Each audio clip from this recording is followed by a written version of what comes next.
Okay guys, if your electrical RPM gauge is doing that, I'm gonna show you how to fix it in this video.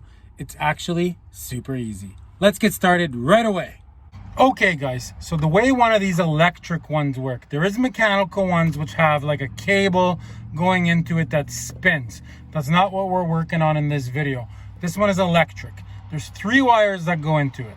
There's a negative wire, which always has negative, like a ground. There is a positive, which turns on when you turn your key. So you turn your key on, see it gets a positive, that basically turns it on. And then there's a third wire that runs through the firewall and it comes out over here on this side and it goes into your distributor. See, it's the one on the left. It even says right there, Tachometer, get it?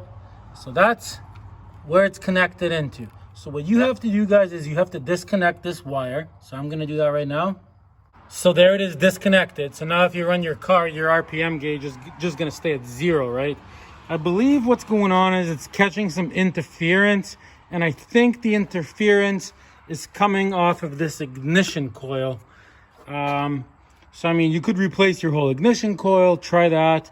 The RPM gauge is brand new and it's doing that.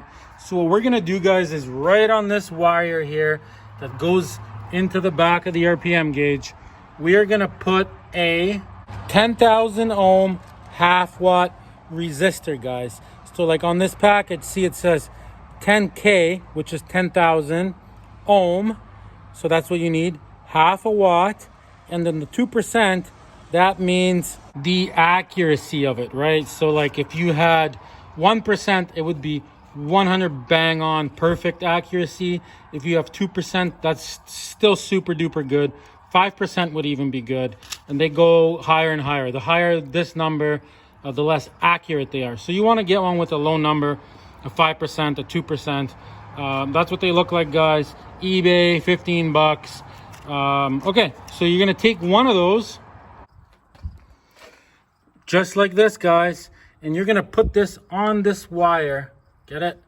So the wire runs through it, and that way when this gives off like a higher current at any point, like a spike in current, which is making that RPM gauge jump up and down like you've seen, this will resist that current and it will only let a very small amount of electricity, let's say, go through just what it needs on that gauge guys. So there's different ways you could install this. I'm gonna put basically like a connector on this that can go in there. I'll solder it on, and a connector on there, and I'll plug it in, and I'll wrap this up in shrink wrap, and it should be good guys.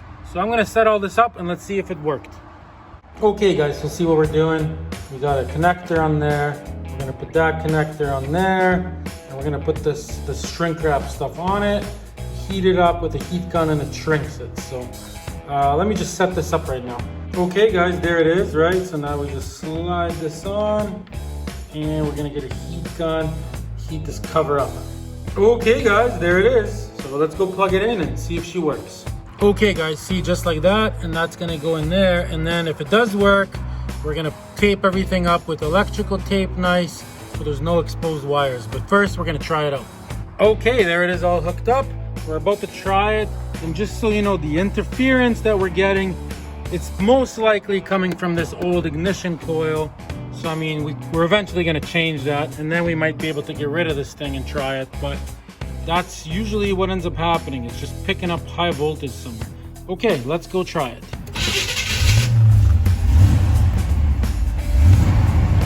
There you go guys. As you can see, that worked 100% guys.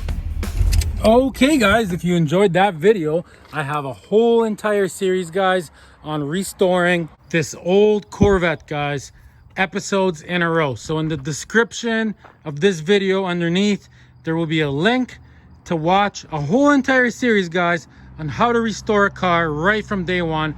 I got about 30 episodes guys. Trust me guys, you will enjoy it. It's way better than any show on TV because it actually shows you how to do stuff and how to fix stuff.